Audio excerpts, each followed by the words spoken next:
commander. And where did you serve? I served in the South Pacific aboard the USS Wasp carrier. I was the second Wasp. The first Wasp was sunk off Guadalcanal, and we commissioned a new Wasp in Boston. Just so happened Eleanor Roosevelt was there for the commissioning, and she was very lovely, spoke to all of us. And then we took the ship, they brought it down to Norfolk to get it fitted for sea duty. Mm-hmm. And then we took it on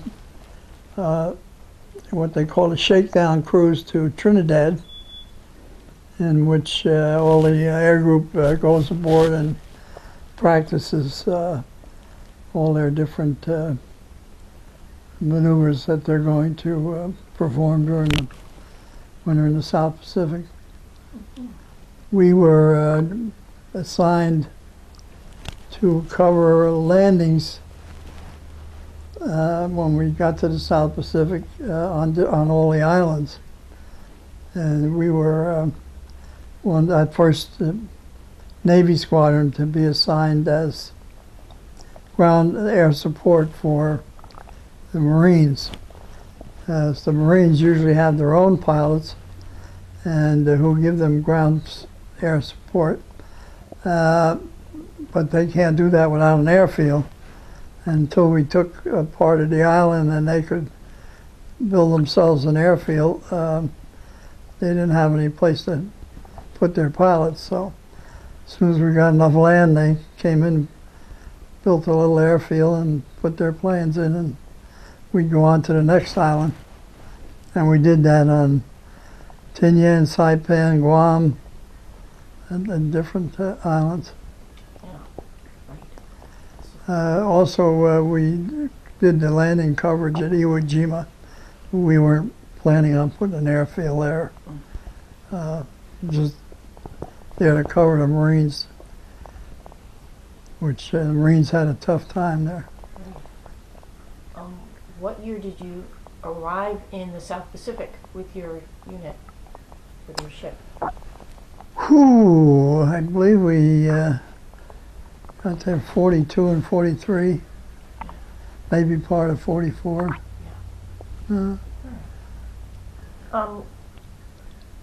Why did you join the Navy?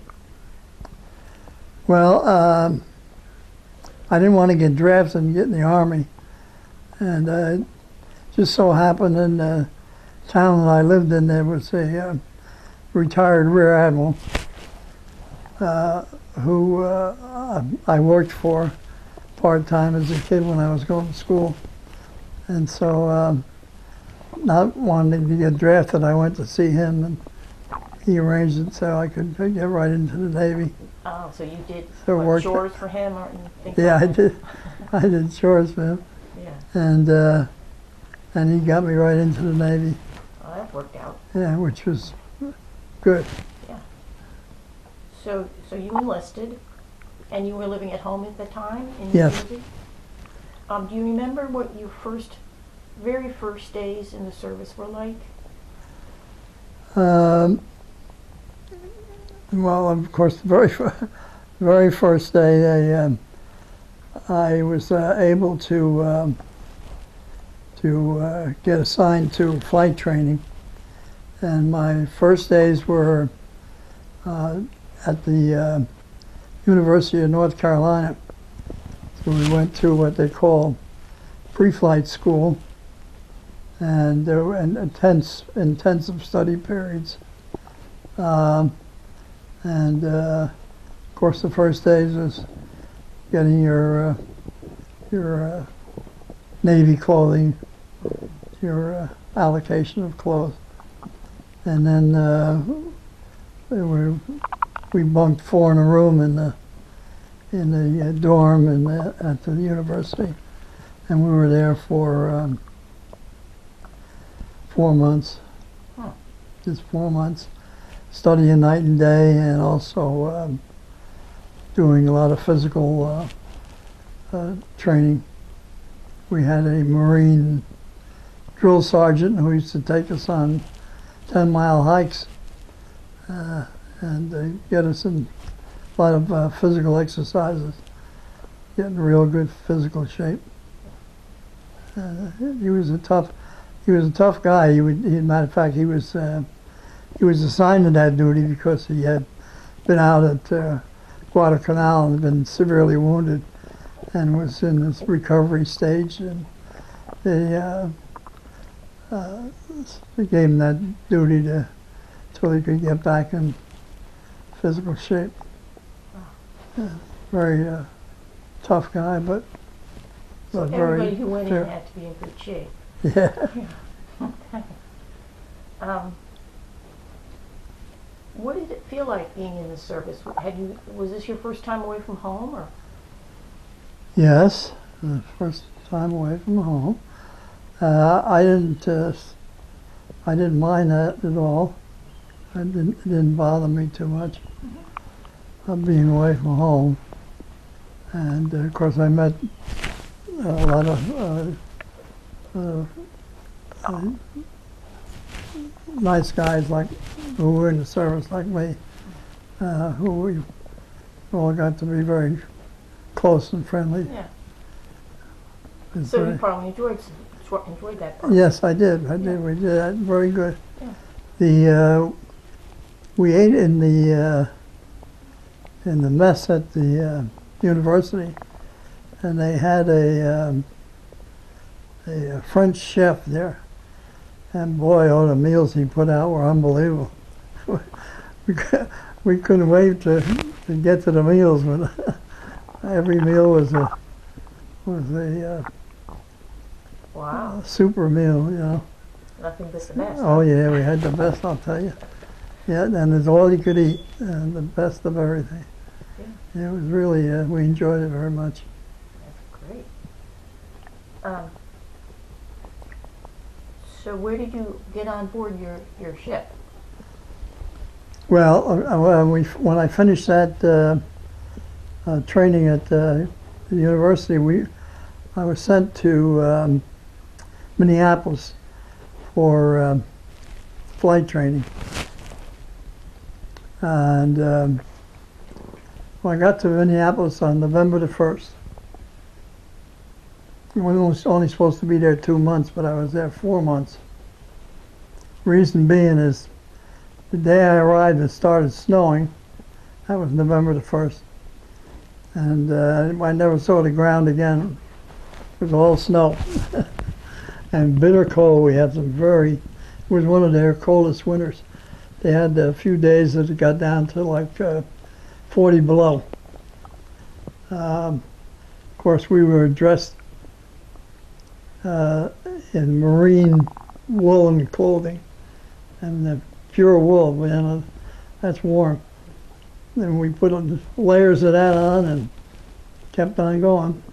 The bad part about it was we were training in planes with open cockpits. So we had to wear a face mask. And I felt sorry for the instructors. We only had assigned only one flight a day, which was a short hour or an hour and a half flight. And those poor instructors, they were flying 5 or 6 of those a day. So their faces, even with the face mask on, got frostbitten. And they really had a tough job. And we were lucky we only just flew one flight a day.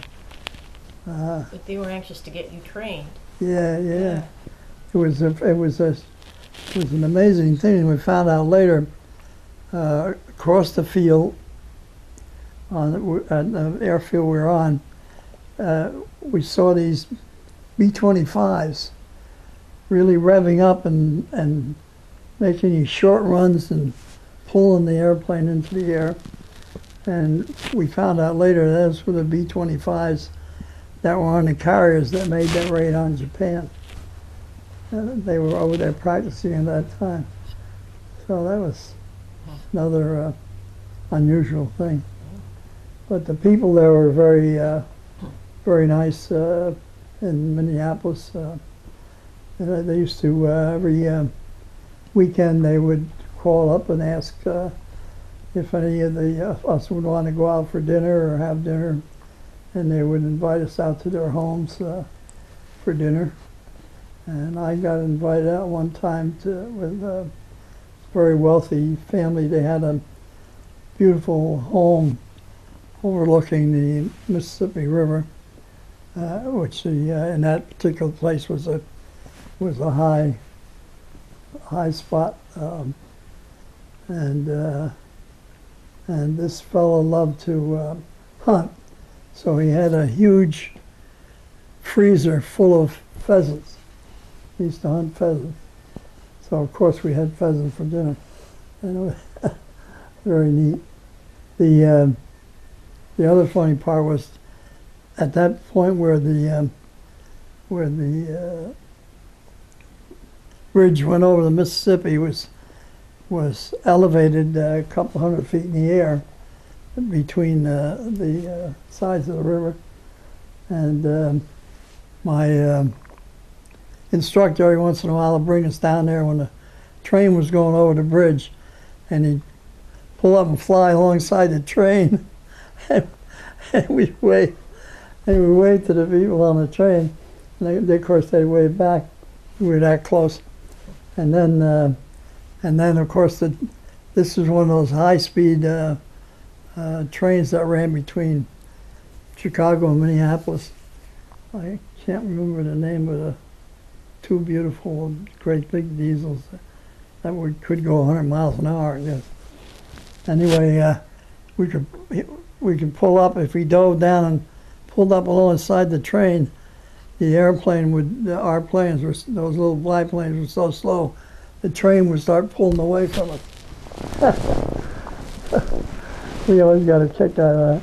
That was really fun. Yeah. So you did 4 months of training in Minnesota?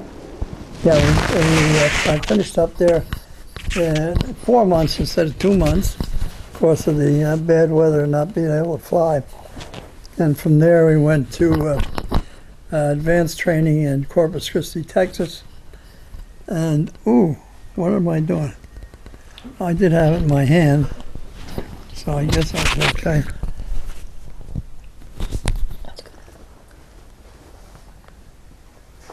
I went to advanced training in Corpus Christi, Texas, and I got my wings in Corpus Christi. From there I went to back to Pensacola for training in fighter planes, and when I finished that training, I was assigned to a squadron, which was VF-14, and I joined the squadron at Norfolk, and then we flew from there up to Quonset Point. We trained at Quonset Point until we went aboard ship. Okay.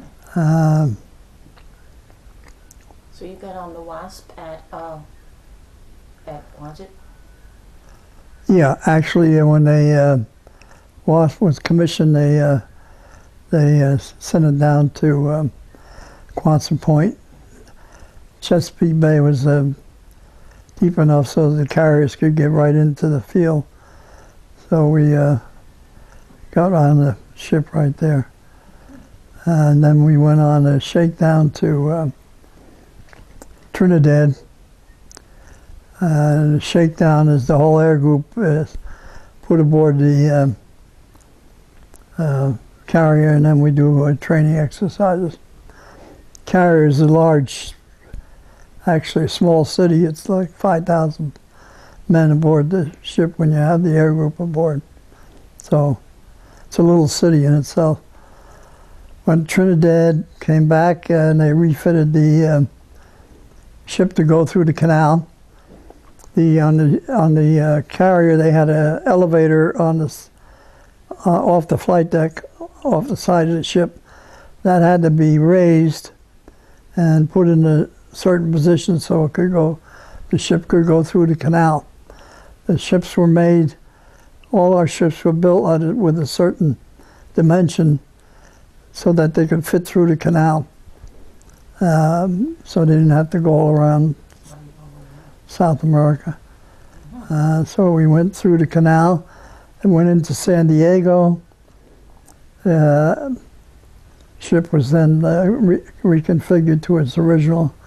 The elevator was put back in place, and then they loaded the ship, the whole flight deck and the whole hangar deck full of airplanes. They were bringing out replacement planes.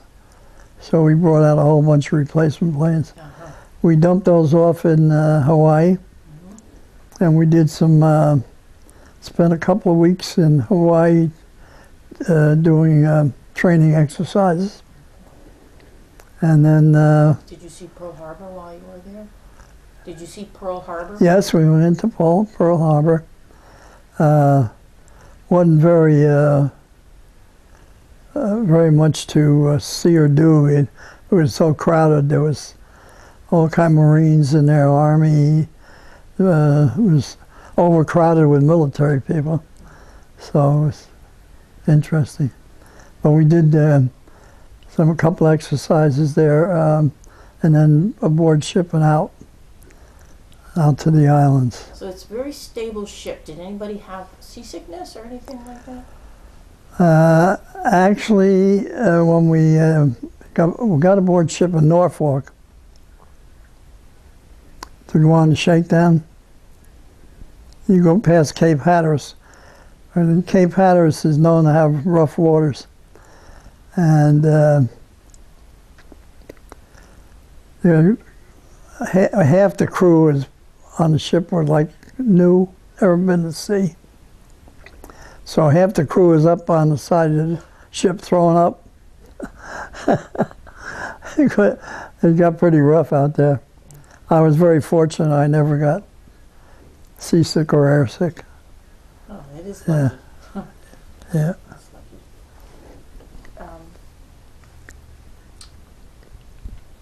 So do you remember what it was like when you first got near your combat area? Yeah, for our first strike, we went out to Wake Island. The Japs had captured that and were there. So we made some runs on Wake Island. And then from there we went to cover the landings on Tinian. It was first of the Japanese islands. We took Tinian, Saipan, and Guam in order, one, two, three. We covered the landings, all three of those islands. And that was where, on Tinian, where I got shot down from ground fire. And what would happen was we were in this covering for the ground coverage for the Marines. We were pulling out too low at treetop level, and the ground fire was getting our planes. We lost two skippers. One, our original skipper, and then the exec took over as skipper, and he also got shot down. And then I got hit and had a crash land in the water. It was funny. I remember one time when I was pulling out, I made a mistake, and I looked back, and all I could see was looked like a wall of lead behind me. There was just so many bullets coming up right behind my tail. At that moment, I thought my plane was standing still, even though I was pulling out of a dive going probably 500 miles an hour. I was pushing the throttle, trying to get it to go faster. but I was wide open, and that was very interesting. Then I tried to I got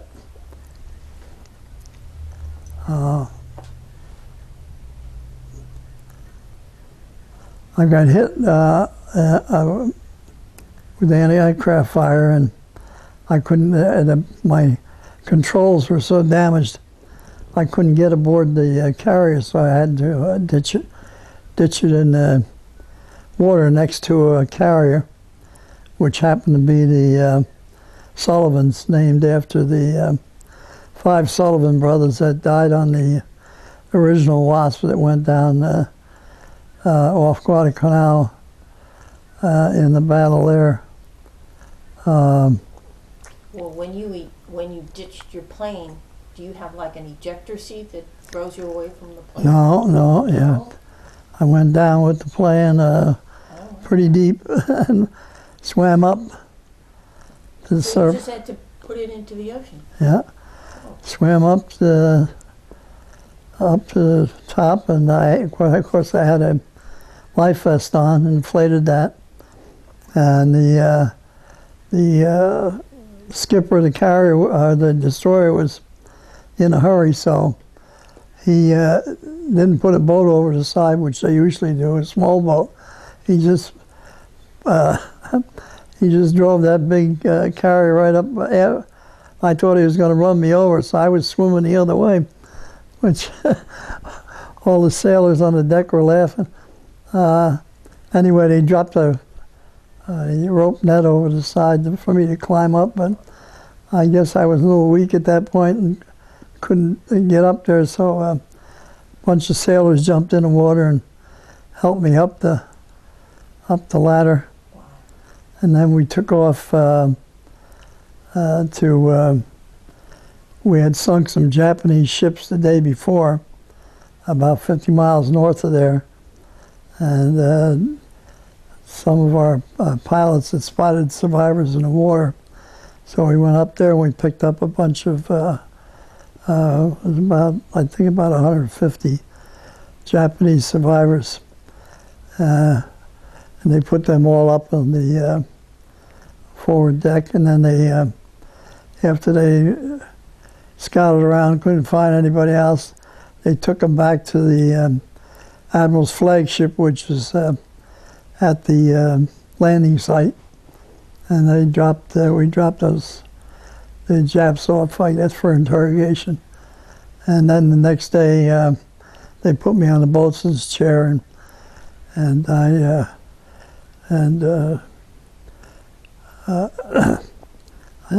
pushed me over onto the carrier. And then the next day, I was flying again. So. Well, I know you had bombs attached to your plane. You had, like, that was your weapon. Do you also have, like, gunfire? Yeah, we had 50 caliber guns. We had 8 50 caliber machine guns. And we used to put 8 rockets, 8 5-inch rockets. And sometimes we would carry bombs. Not all the time. Okay. Most of the time we carried a 150-gallon additional gas tank for additional fuel. I see. So you had a lot of weaponry on that plane. Yeah, quite a bit. Yeah. And you were involved in a dogfight at one time? Yeah, we had one big dogfight off of Okinawa, where we were attacked by a bunch of Japanese planes. And we got into, they had sent a bunch of planes out to destroy us, of course, but we intercepted the planes, and then we had a big dogfight. And in that particular dogfight, I shot down 3 planes.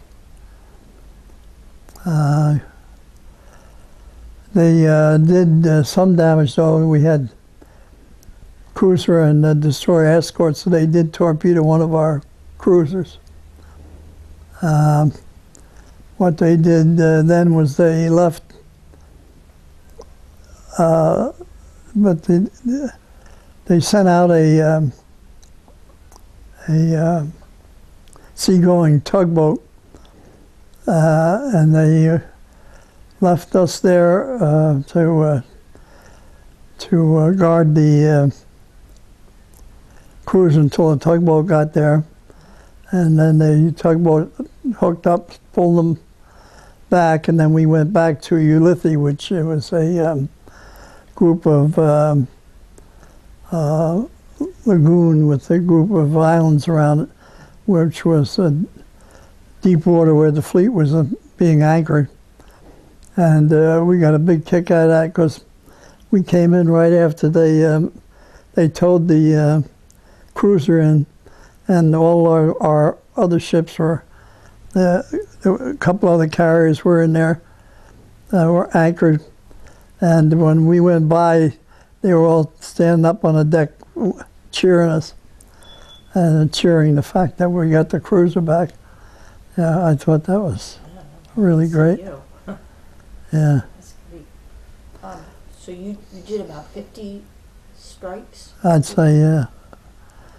The one of the things where they did in the when we were anchored in the lagoon there, we were changing airplanes. Some of the planes that we had were pretty beat up, and they had replacement aircraft that had been flown in to that island.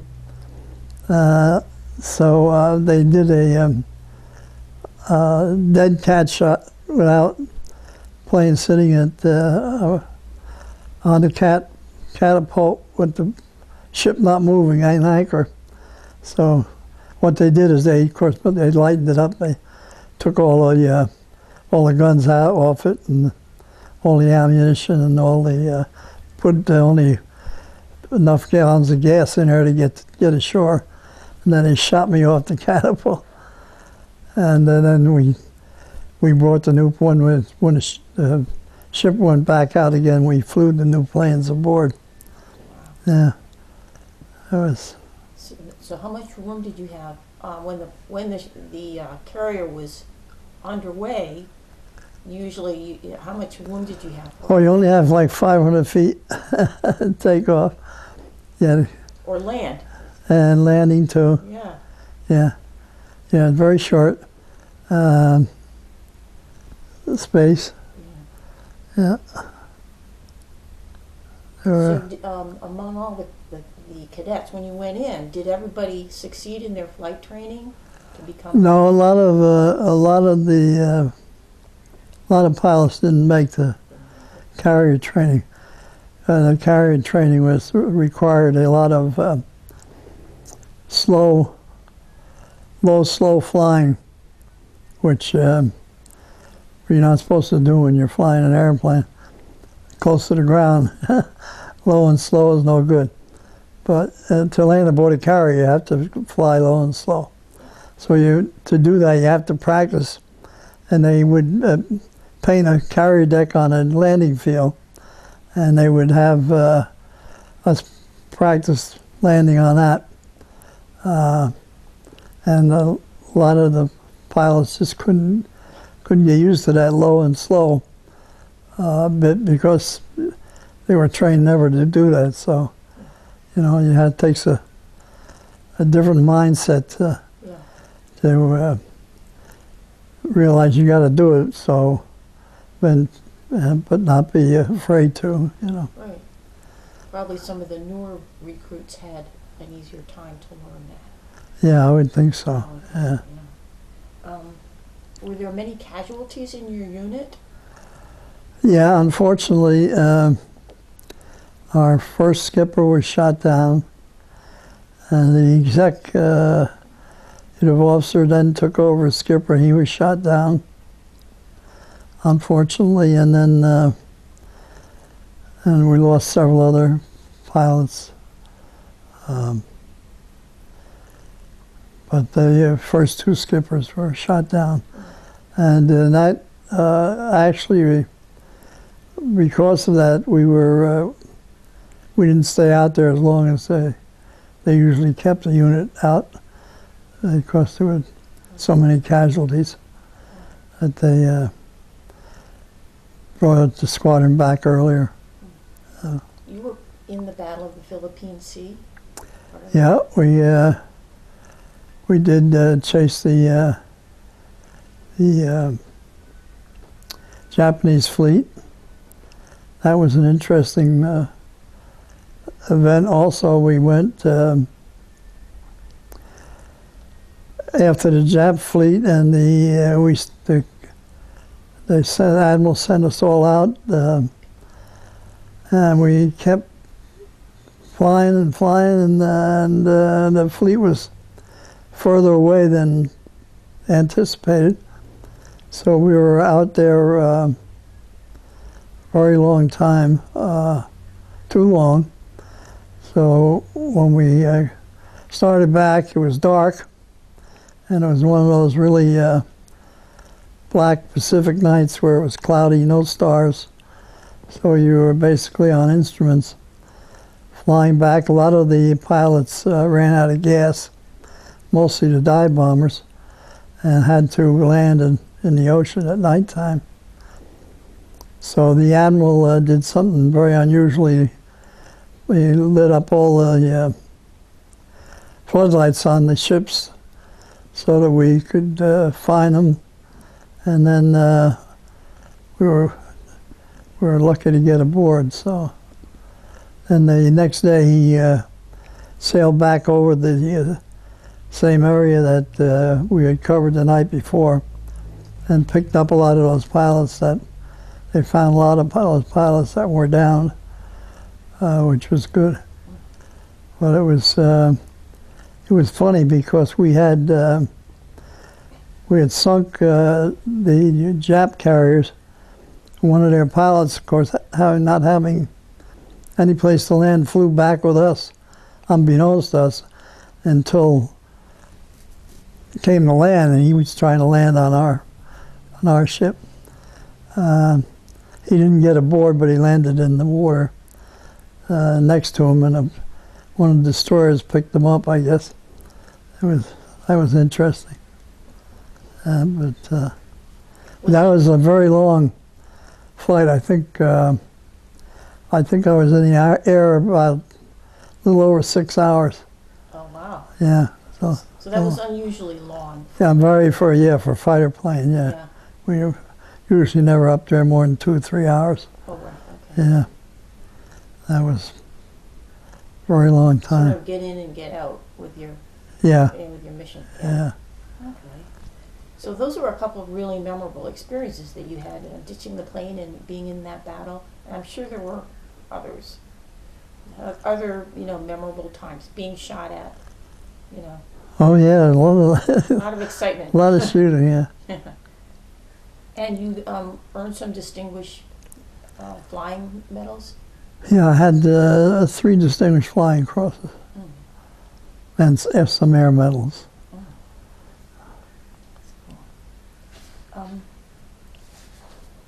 Well, when you were on the carrier, how did you stay in touch with your family? Well, that didn't do very well. I think all the time I was out there, I only received one letter from home. The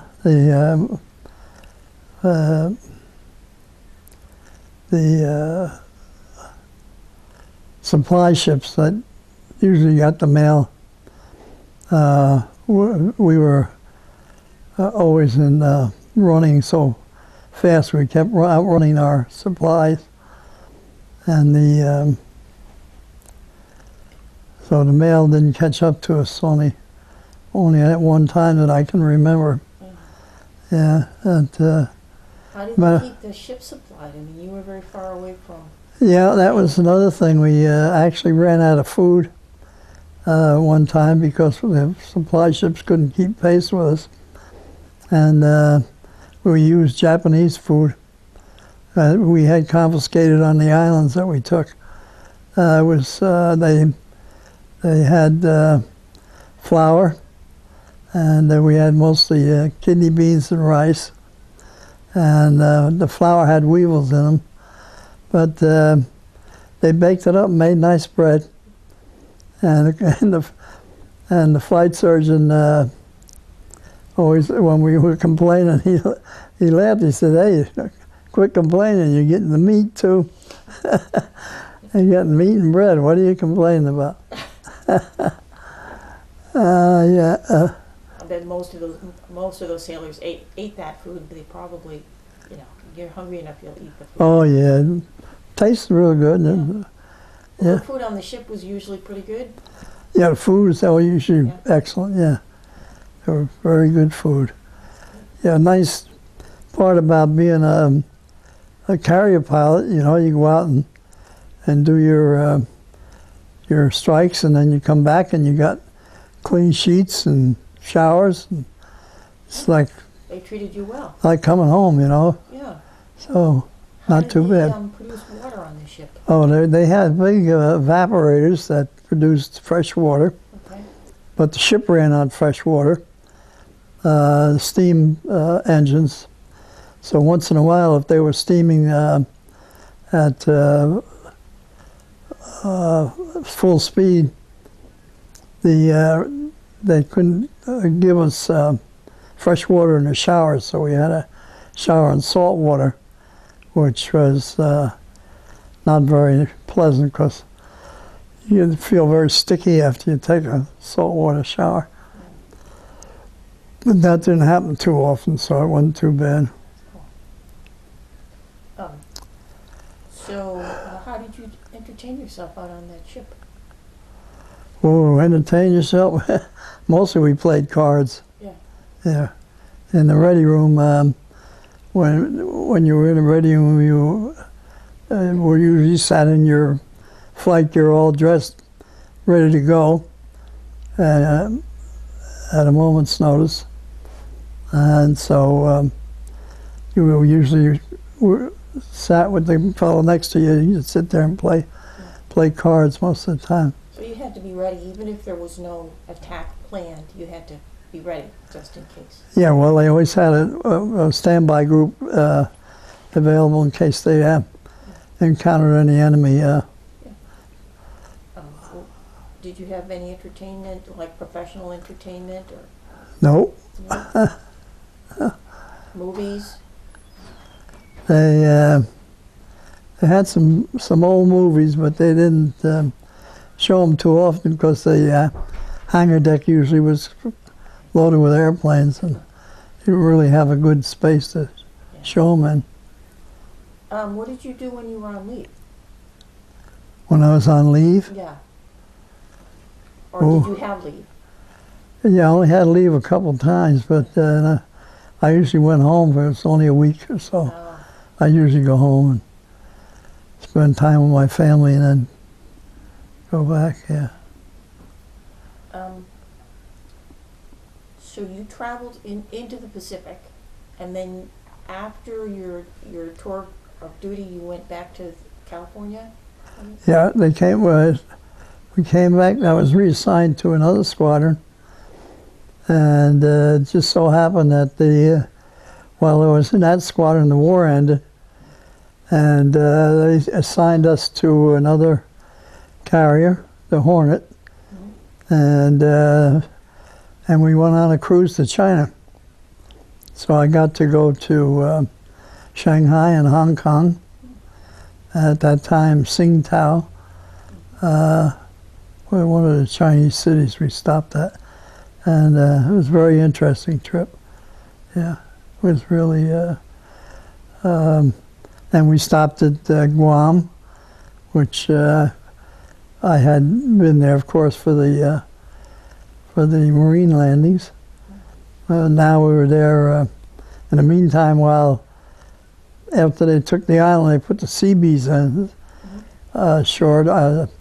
Seabees were a Navy group that did construction work, buildings, everything. And they built highways on Guam. And of course, they were using that as a staging point for military equipment and supplies for what they contemplated the invasion of the Philippines. There was like 1,000 jeeps there, sitting there, right? And of course we confiscated, each one of us confiscated our own jeep, and had races up and down the highway.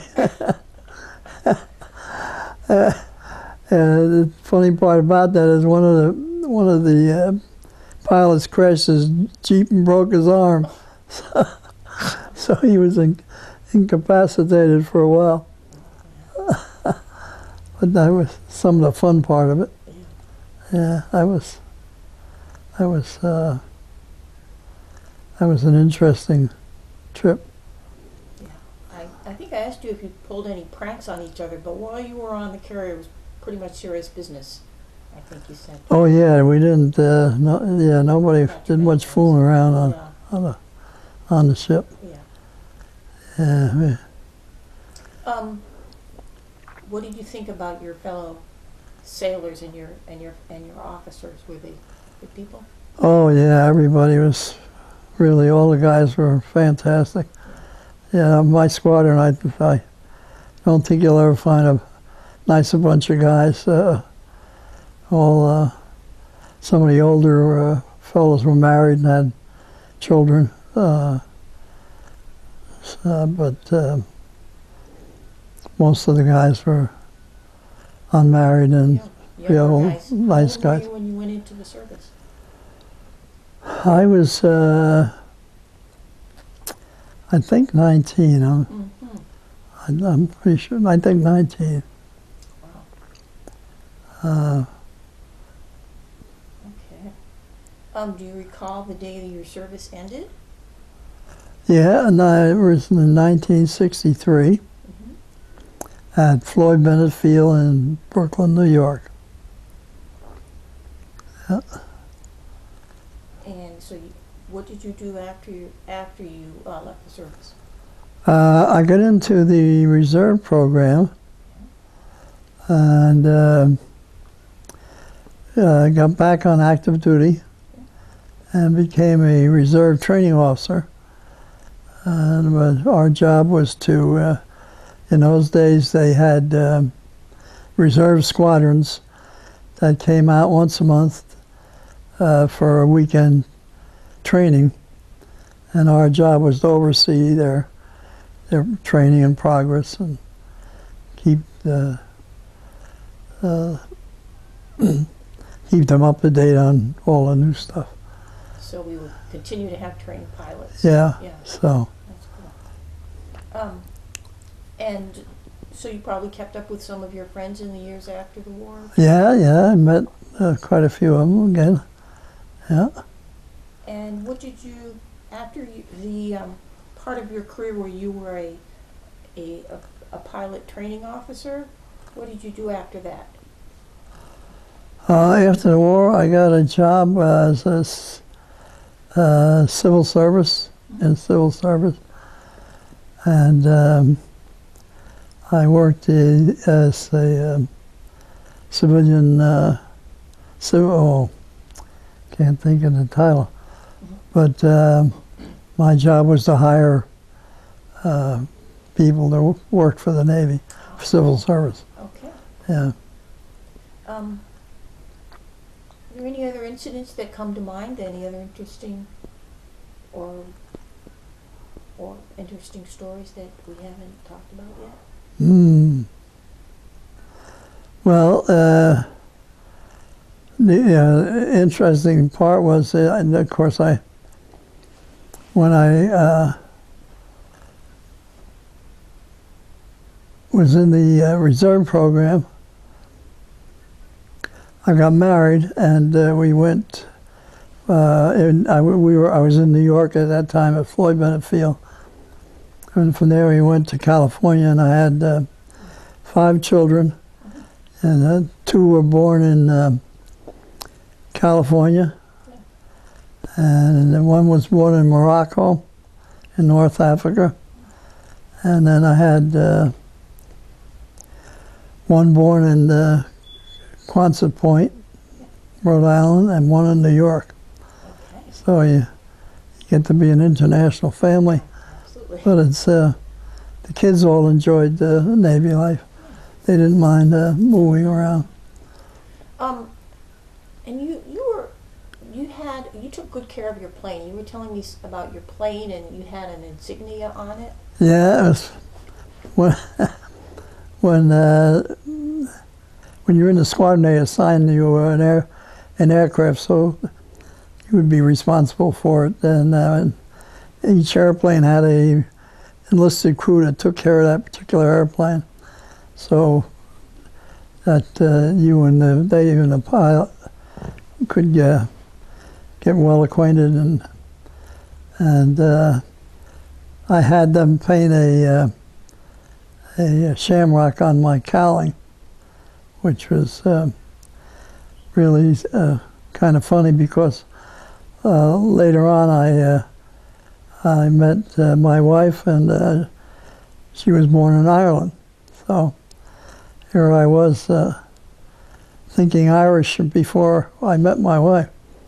So I thought that was very interesting, that I should think of a shamrock before I met my wife. But, So you really enjoyed your time in the service. oh yes, very much, yeah. So, Yeah, I liked the service, and as I said, I think my children did too. They enjoyed it and moved around. And do you attend reunions?